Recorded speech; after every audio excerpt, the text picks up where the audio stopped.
Podríamos, hablando de María se pueden decir tantas cosas, pero hoy la cosa sería podernos centrar en un tema particular. Poder hablar de María como experiencia, la experiencia humana que vivió María. María sabemos que es la Madre de Dios, que es la Inmaculada, que Dios la preservó de todo pecado, con la Asunción que después ha subido al cielo en cuerpo y alma. Todo eso a veces nos puede llevar a tener una imagen demasiado idealizada de la Virgen María, y hoy vamos a procurar aterrizarla en nuestras propias vidas. Entonces, de todo lo mucho que se podría decir de la Virgen María, vamos a hablar hoy de su experiencia de vida, de la experiencia de María. Vamos a apagar los móviles para que no hagan interferencias.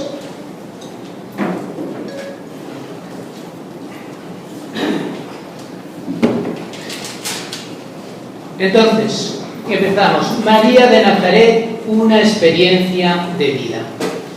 En un primer momento, hay que decir que María es un personaje, es una figura importantísima para toda la Iglesia. María es un prototipo, es la forma de la Iglesia. Suele decirse que María personifica a la Iglesia, y eso es un elemento muy importante, pero que tenemos que llevarlo a nuestra vida concreta. ¿Qué significa eso concretamente? Sabemos que María tiene una misión muy especial. Ella es al mismo tiempo virgen, ella es madre de Jesús, también es madre para todos nosotros. Podemos decir que con María tenemos una figura en la cual todos los estados de vida se pueden identificar. Todos pueden encontrar alimento, todos pueden encontrar luz en la experiencia de María. Y la figura de María de Nazaret, la mamá de Jesús, queda representada dentro de la historia de la Iglesia, no como es una persona concreta, histórica, que está dentro de un entramado de realidades, de relaciones. María es una mujer del grupo de mujeres que está en relación con el grupo de hombres, con los discípulos de Jesús, con los apóstoles. Todo eso no lo podemos olvidar. Podemos decir entonces que María, como modelo, como prototipo, es un modelo para todos, pero que al mismo tiempo también se complementa con otros estados de vida. En el hogar de Nazaret encontramos como el icono, como la imagen de lo que es toda la Iglesia. Un hombre, una mujer, José, María y su hijo Jesús.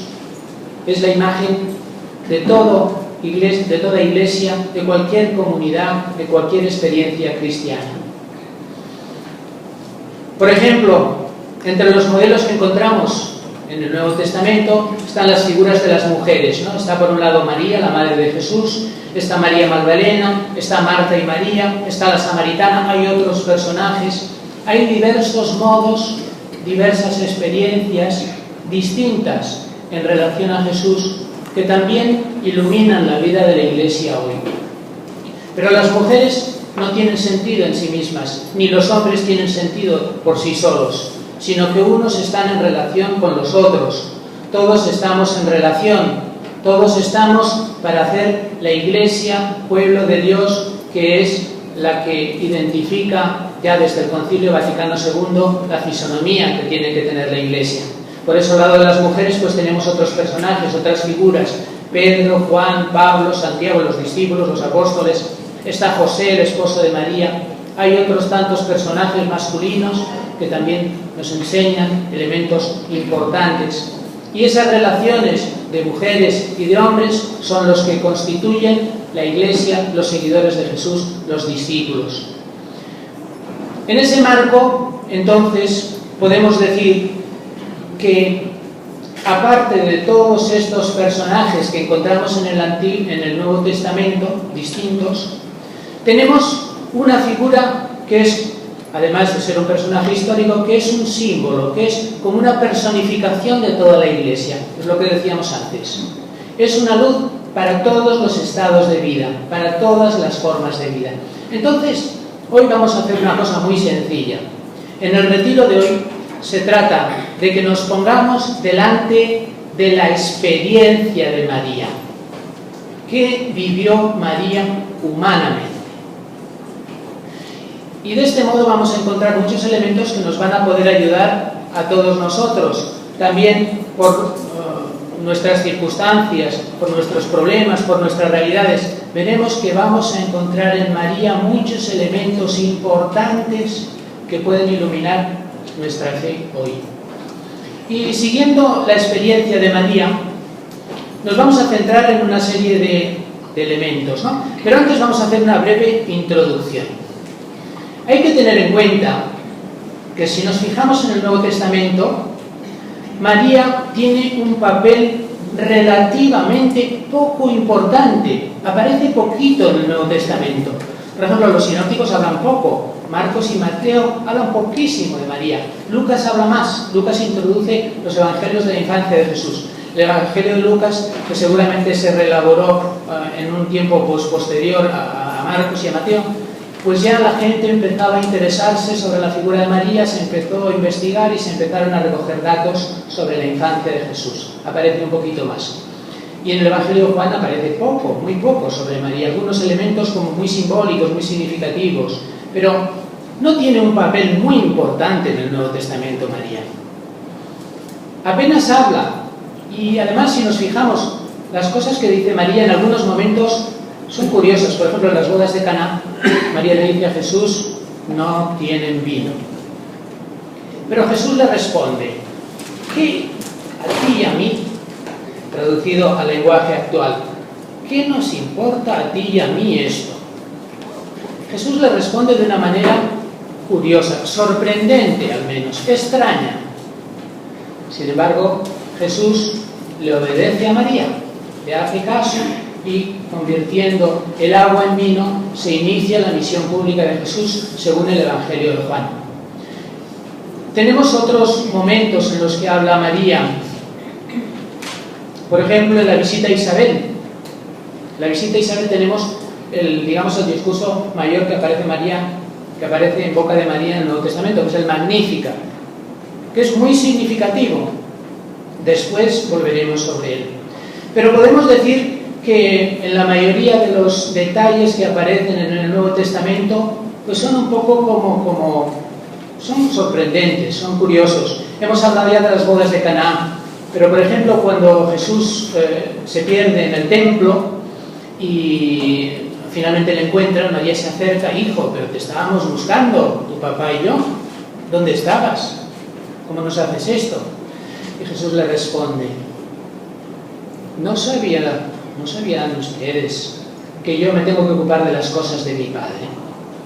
Si un niño pequeño le responde así a su mamá, a cualquiera de ustedes, no les va a gustar esa respuesta. No les va a agradar.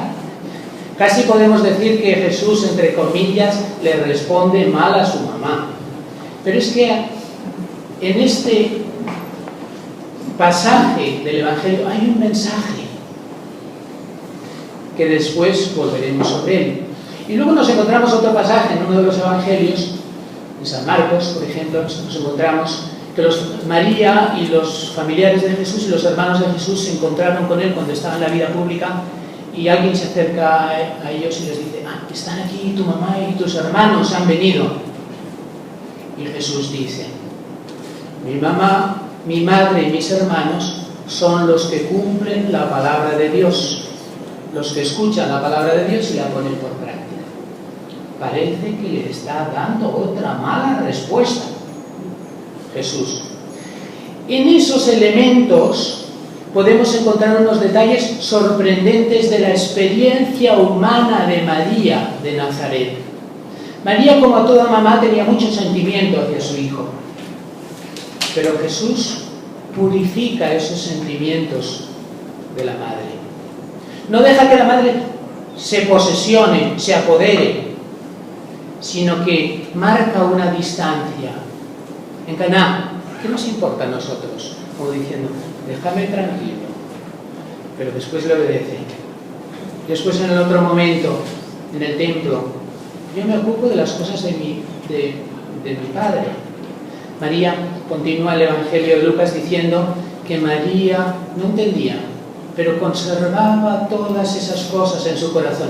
Y lo mismo en la misión pública, cuando Jesús dice: mi madre y mis hermanos son los que escuchan la palabra de Dios y la cumplen. Podemos intuir claramente que María es una mujer que se deja purificar por Jesús. Deja que su corazón y sus sentimientos maternos, que Dios los ha puesto para el bien, pero que a veces también pueden tener algunos elementos negativos, posesivos, que pueden ahogar a las personas, porque no les dejan ser lo que ellos tienen que ser, y no les dejan cumplir su misión y hacer su voluntad, aunque eso a veces signifique la dolorosa lejanía de los sentimientos humanos. Vemos cómo Jesús purifica los sentimientos y la vivencia maternal de su mamá. Y María, intuimos que ella lo vive con fe. María, ha dicho Lucas, contemplaba todas estas cosas en su corazón. Contemplaba, en la palabra original griega, significa que en su interior daba vueltas a todo eso que le ocurría, a todo lo que había escuchado, lo que le había dicho el ángel, lo que le pasaba con Jesús, la realidad cotidiana, lo iba meditando en el fondo del corazón. María hablaba poco, pero meditaba y contemplaba mucho, oraba mucho, y ahí era donde se iba purificando y se iba renovando su conocimiento y su fe y su intuición de todas las cosas. Por tanto, vemos que María tiene esta presencia curiosa, especial, pero también es una presencia significativa en momentos importantes, claves, evidentemente en el nacimiento de Jesús en Belén, en el momento de la cruz, de la muerte. Ella está cuando todos los discípulos se han escapado, porque cuando vieron los problemas se fueron los discípulos, algunos querían solamente cargos, ya los hijos de Zebedeo estaban pensando a ver quién tenía pues un lugar más importante al lado de Jesús, y le enviaron a la mamá para preguntar a ver quién iba a estar a la derecha y quién a la izquierda. Los intereses de los discípulos eran muy humanos, eran a veces un poco, podemos decir, incluso egoístas. Al final, al pie de la cruz, está María, está también Juan, como símbolo, como signo de los apóstoles, pero la mayoría de los discípulos se han escapado. Y le encontramos también a continuación con los apóstoles, justo preparando la venida del Espíritu Santo. Por tanto, son unos momentos importantes, fundamentales. Y eso no lo podemos olvidar. Pero si comparamos esa escasa importancia que la figura de María tiene en el Nuevo Testamento, escasa o relativa importancia, con lo que vemos después en la historia de la Iglesia, nos encontramos con una gran sorpresa, y también vemos como una lucha que ha habido en la historia de la Iglesia en cuanto a la figura de María. Por un lado, desde los orígenes se empieza a revalorizar extraordinariamente la figura de María. Empieza a ser muy importante. Pero también llega, por ejemplo, en tiempos de la Reforma de Lutero, saben ustedes que María es uno de los temas conflictivos, aunque Lutero era muy devoto de la Virgen María. Lo que pasa que los protestantes, las iglesias protestantes que se separan de la Iglesia Católica, critican los ídolos, critican las figuras, critican las imágenes, y como ven una devoción tan grande del pueblo y que la Iglesia Católica promueve a la figura de María, eso lo rechazan como idolatría. Entonces en la figura de María hay como una lucha, un dramatismo, ¿no? Pero no se puede negar que la Iglesia Católica ha tenido una importancia grande. Y yo creo que esa importancia se ve en las devociones populares, que en todas partes, por todos lados, por todas las culturas, tanto en Europa como en América, como en otros continentes, se ha ido extendiendo. Y eso tiene un mensaje que a veces es difícil de explicar, que puede caer en deformaciones, pero que tiene también una riqueza grande, importante.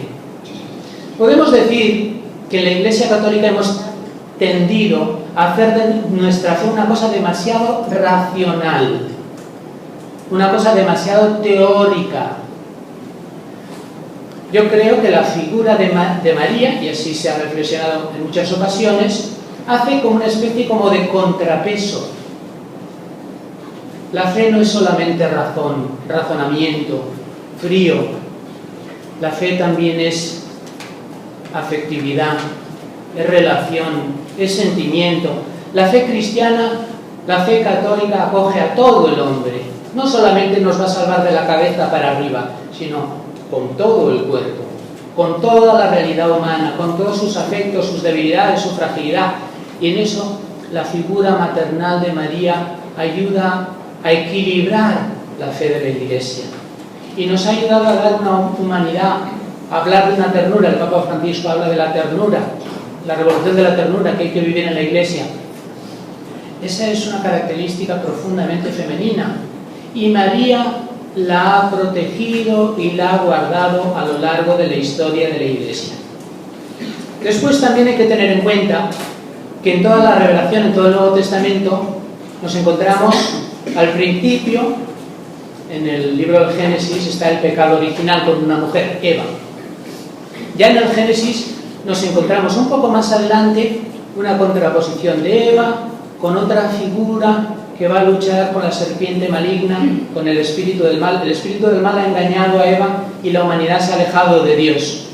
Pero ya desde el origen se anuncia una mujer que pisará la cabeza de la serpiente, o sea que vencerá al mal en esa lucha dramática. La Iglesia, los padres de la Iglesia y después la teología han explicado que esa lucha es la lucha de Eva con María, de digamos, la humanidad que se deja tentar y engañar, con la Iglesia que se salva y queda redimida por Jesucristo en la figura, con la imagen de una mujer. La Iglesia ha personificado a esta mujer en María. Por tanto, vemos, y aparece esta figura en el Apocalipsis, en el último libro de la Biblia, también aparece la figura de esa mujer que baja revestida, adornada, que es la Jerusalén celestial, que es la que llama al esposo. Y así concluye el Nuevo Testamento, con la llamada de la Jerusalén celestial, que es la esposa, al esposo, para que venga y para que se produzca esta unión de la humanidad con Dios en plenitud. Todo esto que les estoy explicando es el marco, es la introducción de lo que vamos a hablar. ¿Me pueden seguir bien? ¿Sí? ¿Hablo demasiado rápido? ¿Se me entiende bien el español mío? Bien, ¿no? Porque de pronto digo palabras que no se entienden bien. Bien, bueno, pues entonces continuamos. Bueno, ahora vamos a pasar al tema central de hoy. Vamos a ver la experiencia de María y vamos a ver 10 momentos que aparecen en el Nuevo Testamento que son circunstancias que vive María, y vamos a procurar profundizar en cada una de ellas para tener como una idea de lo que ella humanamente vivió y cómo después, durante todo el día, se trata de que estas experiencias a nosotros, a cada uno de nosotros, en nuestra vida, en nuestras realidades, nos puedan iluminar. Pero vamos a ir paso por paso cada una de ellas. Aquí están todas enunciadas, las 10 seguidas, pero vamos a empezar por la anunciación a María. María era la pobre de Israel. Era una mujer de fe, de esperanza. El pueblo de Israel estaba esperando la llegada del Mesías. Había una expectación y no sabían pues dónde iban a nacer, quién iba a ser. Sería el descendiente de David, sería el que traería la salvación, no saben si sería un rey, si sería un gran profeta. En esa situación, María recibe el anuncio del ángel, que le dice que de ella va a nacer el Salvador. La primera respuesta de María es de miedo. Por eso el ángel responde: no tengas miedo. Y a continuación, ella responde con una objeción, como a veces, ¿no? Con esa realidad tan humana que tenemos todos, de ponerle objeciones cuando parece que Dios nos pide algo. Bueno, pues María también. ¿Cómo va a ser si yo no conozco varón? ¿Cómo puede ser? Entonces el ángel le da un argumento que le convence. Le dice, para Dios nada es imposible. Si una persona tiene fe, ese es un argumento definitivo. Para Dios nada es imposible. Y además está ya tu prima Isabel, que también era estéril y ahora está esperando un niño. Bueno, María responde, hágase en mí según tu palabra. Encontramos aquí los elementos fundamentales de la adhesión de fe que la palabra de Dios, que Dios nos pide a cada uno de nosotros. También a veces Dios nos habla en la realidad, nos habla en las circunstancias, nos habla en la iglesia, nos habla a través de las personas, a veces nos habla en el corazón, en la oración. También nosotros recibimos anuncios que hay que responder desde la fe, porque lo primero que nos vienen siempre son las objeciones o las dudas. Para Dios nada es imposible. Y después la respuesta paradigmática de María. He aquí la esclava del Señor. O sea, una adhesión plena de corazón a aquello que ha recibido. Ella primero ha tenido miedo. Ella no entendía, no comprende. Ella se fía, se lanza en la experiencia de fe que el ángel le reclama. Y adelante.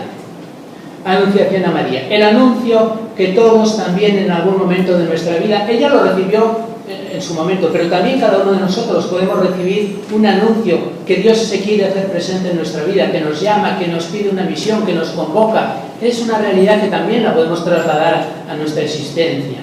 Y eso es lo que tenemos que también encontrar y durante el día de hoy lo vamos a hacer.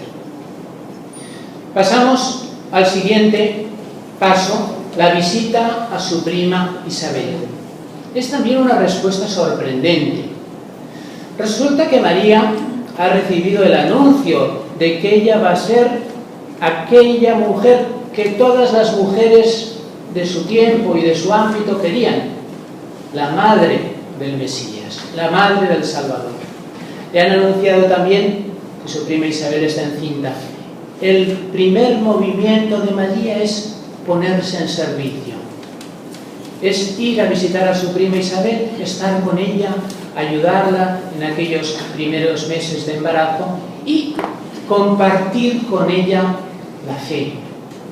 En aquel momento Isabel le dice aquellas palabras con las cuales después nosotros hemos elaborado una oración, la oración del Ave María. Llena eres de gracia, el Señor es contigo, bendita eres entre las mujeres. Todo eso se lo dice Isabel. Y María responde con el Magnificat. Proclama mi alma la grandeza del Señor, porque ha mirado la humillación de su esclava, etc. Aquí vemos dos elementos muy importantes. Primero, la actitud de fe. La primera respuesta que le tenemos que dar a Dios no es quedarnos contemplando en oración la gran grandeza de nuestra misión, sino ponernos en movimiento, actuar, a servir, el amor.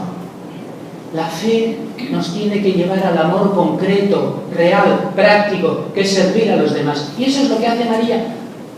Acaba de recibir el gran mensaje, se pone a servir. Se levanta, va a visitar a su prima Isabel. Y cuando se encuentran dos mujeres que tienen fe y confianza en Dios, eso es una fiesta.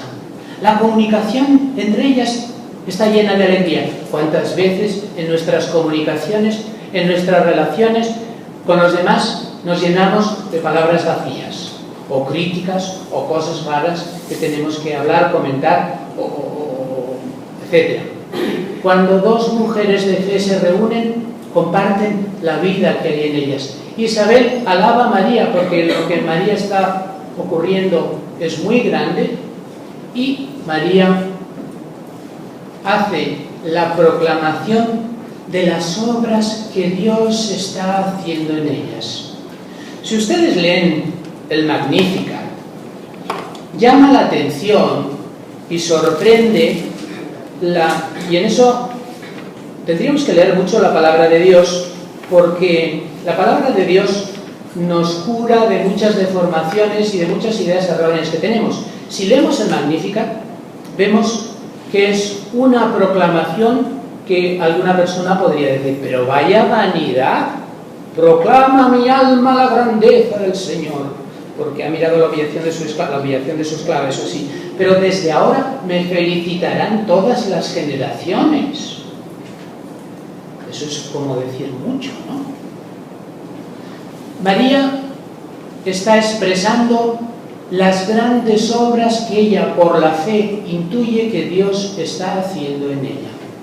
Decía Santa Teresa que la verdadera humildad es andar en la verdad. A veces pensamos que la verdadera humildad es, no, es que yo soy muy poca cosa, no, igual me felicita alguien, pero todas las generaciones no, La verdadera humildad es reconocer lo que Dios nos da y vivirlo en profundidad. A veces hay una falsa humildad que es muy cómoda y que nos compromete muy poco. En cambio, la verdadera humildad nos hace vivir, creer lo que Dios nos dice y después tener que ser fieles a ello. Y eso es muy exigente. Bueno, pues María nos muestra en su Magnífica la grandeza de las obras que Dios va a hacer en ella. Y su humildad es explicarlas, comunicarlas. A veces podemos pensar que por vanagloria tendríamos que callar pues, cosas buenas de nosotros. Y ese es un poco lo que hemos recibido un poco de nuestra tradición. Aquí vemos que María, por humildad y para cumplir el plan de Dios, tiene que explicar las obras que Dios hace en ella, tiene que comunicarlas, tiene que transmitirlas. Continuamos. Nacimiento de Jesús en Belén. En un lugar pequeño, de viaje, en una situación difícil, en la pobreza, cuando nadie les acoge, en la posada. Así es como se realiza aquello que el ángel le había anunciado. El Mesías no aparece en un gran palacio, no aparece en un gran recibimiento de multitudes, sino que aparece en un lugar oculto, humilde, unos pastorcitos que iban por allá y que algo han entendido, algo han intuido del Espíritu. La gente sencilla es la que acoge y entiende mejor al Espíritu. Y por eso entienden que hay algo y van allá y adoran al niño. Y dice el Evangelio que María contemplaba todas estas cosas en su corazón, dice el Evangelio de Lucas. María contempla, ora, aquello que ha recibido, aquello que el ángel le había prometido, se está realizando así. Y aquello que era tan importante y tan grande, se realiza en la humildad, en la sencillez. Y unos pastorcitos se acercan y ella va entrando en la experiencia de fe. Finalmente se realiza aquello que había ella deseado. Y eso también es un motivo de alegría. El nacimiento de Jesús es un motivo de alegría y de felicidad. Pero también es un motivo que, en cierto sentido, se da en una realidad humilde, en una realidad pobre. Y eso tiene un mensaje importante. Seguimos. Ustedes, como ya ven, se trata de episodios del Nuevo Testamento en los cuales aparece la figura de María. Los vamos recogiendo uno detrás de otros y los vamos comentando. La presentación de Jesús en el templo. Aquel gran don que ha recibido no cambia la vida práctica, normal, cotidiana de María. Ellos están siguiendo a Jesús, están siguiendo a la vida normal, cotidiana, y cuando llega el momento de que Jesús alcanza una cierta edad, como hacían los judíos, le llevan al templo para presentarlo en el templo. Ellos continúan viviendo la religiosidad que han recibido, continúan asistiendo al templo, continúan cumpliendo las normas de la ley judía. En ese momento se acerca Simeón y hace una profecía. Una espada. Bueno, por un lado, en un primer momento, Simeón anuncia la gran alegría que tiene de haber visto a aquel a quien había esperado durante toda su vida.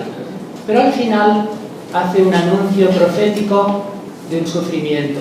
Una espada atravesará tu corazón, porque Jesús es signo de contradicción y revelará la intención de los corazones de muchos.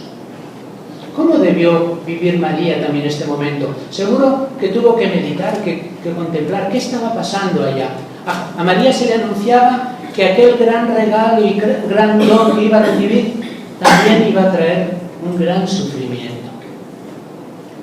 Ese es otro elemento importante, fundamental de la experiencia de María. María sigue adelante, está contenta, está ilusionada también con ese don, con ese hijo que tiene, que crece en el hogar de Nazaret, pero ha recibido ya un anuncio de una novedad. Y ya en un momento que viene a continuación, ya empiezan en cierto sentido los sufrimientos, la persecución de los niños, la matanza de los inocentes. José con María tienen que huir a Egipto. El plan de Dios se realiza de manera sorprendente y misteriosa, pero muchas veces hay sufrimientos, hay persecuciones, hay a veces injusticias, no de parte de Dios, sino normalmente de parte de los hombres. Hay muchas cosas que no comprendemos. María tiene que dejar su realidad, su casa, para proteger a ese niño que ha recibido.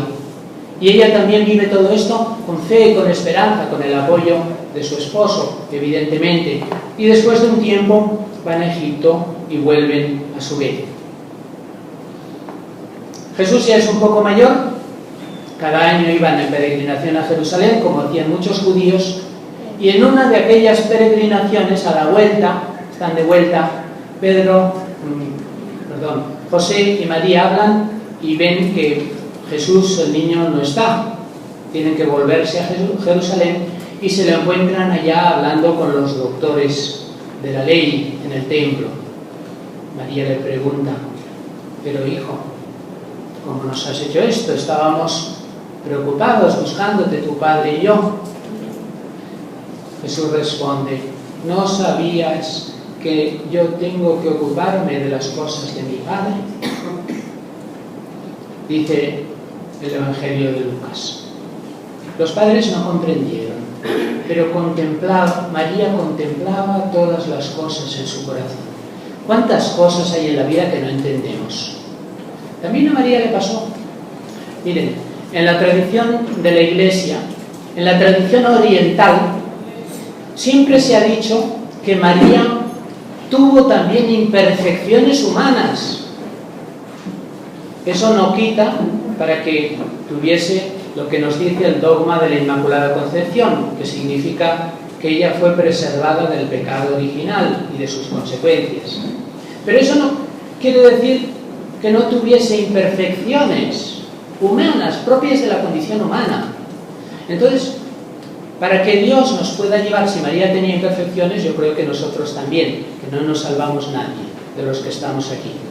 Pero en ese camino, entonces es normal que hay muchas cosas que no las comprendamos. Dios nos lleva por caminos hacia Él y no queramos entenderlo todo, es imposible. Todos tenemos que aprender a contemplar las cosas en nuestro corazón. Y también María en ese momento, ese Jesús, ese niñito que tenían en casa, que lo querían tanto y que era la realización de sus deseos y también la promesa del ángel, se le empezaba a escapar de las manos. Empezaba poco a poco, todavía era chiquito, pero ya empezaba a dar pasos para cumplir su misión. Ese pequeño dolor que también María debió experimentar en este momento y al mismo tiempo entrar en ese camino de oración, de reflexión, de meditación, para darle a Dios un espacio en nuestro corazón para que nos ayude a comprender todas las cosas como Él las ve, no con nuestra mente limitada, cuadriculada. Nosotros entendemos todas las cosas según lo que hemos vivido, según lo que hemos experimentado, según lo que hemos oído, y esto nos limita tanto. Por eso, si queremos llegar hasta Dios, con nuestros medios, con nuestras ideas, con nuestros razonamientos, es imposible. Entonces, solamente hay un camino: dejarnos guiar.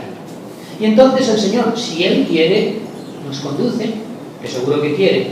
El problema normalmente somos nosotros, no Él.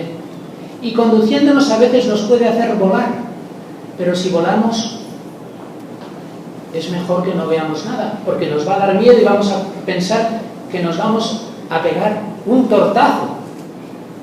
Y eso es lo que Dios hace a veces con nosotros. Nosotros sentimos oscuridad, pero no es que Dios se haya alejado de nosotros, sino que Él nos lleva, nos conduce hacia otro lugar y nos lleva por donde no sabemos y nos lleva por donde no imaginamos. Pero como nuestra mente no está capacitada para entender los caminos del Señor, Él lo tiene que hacer así. Jesús perdido y hallado en el templo. Después de esto, Jesús estuvo conviviendo un tiempo todavía en el hogar de Nazaret con María y con José hasta los 30 años. Estuvo viviendo con ellos hasta ya una edad bastante avanzada. Y ese tiempo seguro que fue un tiempo de alegría, de contemplación, de meditación, donde María convive con Jesús, donde va aprendiendo, donde va también compartiendo con Él muchas experiencias gozosas. Pero a continuación llega un momento que Jesús abandona la casa familiar y emprende su vida pública, su misión. Reúne a sus discípulos, convoca a los apóstoles y empieza a viajar en los diferentes pueblos y ciudades que rodeaban a Nazaret. Llega hasta Jerusalén porque Él tiene que cumplir su misión. Podemos intuir que en un primer momento esto fue un sufrimiento para María. Y esto queda reflejado en aquel texto que hemos comentado antes. Jesús, están aquí tu mamá y tus hermanos. Jesús se levanta y dice, mi mamá, mi madre y mis hermanos son los que escuchan y obedecen la palabra de Dios. Una purificación para los sentimientos de todas las mamás. Pero es que lo necesitamos, estas purificaciones, porque si no nos vamos deformando y deformamos a los demás. Y Jesús necesita ese espacio de libertad para poder realizar su misión y no estar siempre ligado y dependiente de la mamá. Entonces, en esa realidad también vemos, intuimos que Jesús se pone a seguirle a Jesús en esa vida pública y seguimiento a distancia, con sus dificultades, con sus oscuridades, pero María va siguiendo a Jesús como una discípula más y por eso la vamos a encontrar al final en el momento de la cruz. El reflejo que vemos en el Evangelio de Juan con María y con Juan al pie de la cruz tiene el significado profundo de que ahí están los auténticos y verdaderos discípulos. María, por tanto, lo ha sido, y lo ha sido con mucha perfección, lo ha sido con mucha autenticidad, porque ha llegado hasta el final, hasta la cruz, cuando la mayoría de los apóstoles, cuando empezaron a ver la cruz ya en lo alto del monte, ya algunos empezaron a desfilar. Muchos lo dejaron, y hay otros que siguieron, pero que no se rehicieron completamente hasta el momento de la resurrección, para asimilar y para tener toda la fuerza y la energía para dar testimonio del Señor. Entonces tenemos toda esta etapa larga en la cual María se deja purificar por Jesús y se hace seguidora suya, va caminando a su lado, va conociendo también el mensaje, va escuchando la palabra de Jesús, escucha las bienaventuranzas, escucha las parábolas, escucha la doctrina de Él, la sabiduría, y ella se va alimentando de todo eso y va adelante. Y acabamos con la experiencia de la muerte de Jesús en la cruz. Un momento terrible.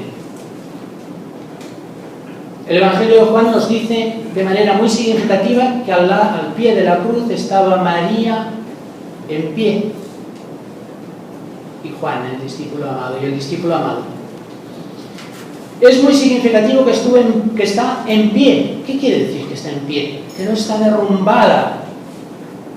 No está seguro que interiormente estaba experimentando un grandísimo sufrimiento, pero ella está en pie.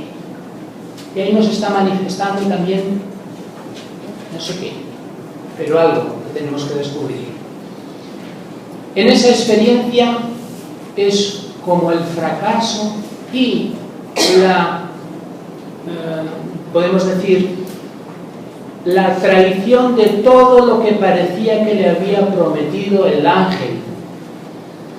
Jesús, el Mesías, que había venido a liberar a Israel, que había venido a traer la salvación, resulta que acababa crucificado como un malhechor. Y sus apóstoles, con los cuales él quería renovar la vida de Israel, con las 12 tribus, los 12 apóstoles, todos han desaparecido. ¿Dónde están? Pero María está en pie. Quizá en su corazón volvían a resonar las mismas palabras que había escuchado en el primer momento del ángel. Para Dios nada es imposible. Y María vemos que sigue adelante. Por eso, después los apóstoles que tenían miedo, que han recibido de las mujeres de María Magdalena el anuncio de que tienen que volver a Jerusalén, que tienen que volver a Galilea, que tienen que reunirse, los apóstoles aparecen reunidos en el cenáculo y aparece María con ellos. María no se ha ido desesperada a encerrarse y a llorar sus sufrimientos lejos del mundo, sino que se reúne con sus discípulos, con los discípulos de Jesús. María ayuda a crear el ambiente necesario para que Dios, para quien nada es imposible, se pueda manifestar. María, que había convivido con Jesús de pequeño, que había seguido a Jesús en su vida pública, que está a su lado en el momento de la cruz, después la vemos reuniendo a los discípulos y esperando esa manifestación de Dios que ella intuía, pero que no sabía cómo iba a ser. Y después llega la venida del Espíritu Santo.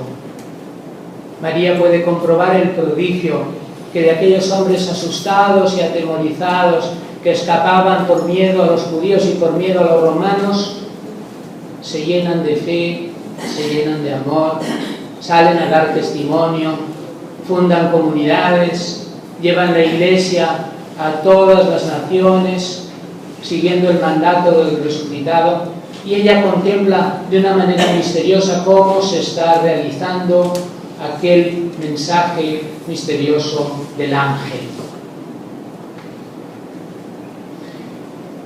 Por último, llegamos al último momento de María, la Asunción de María.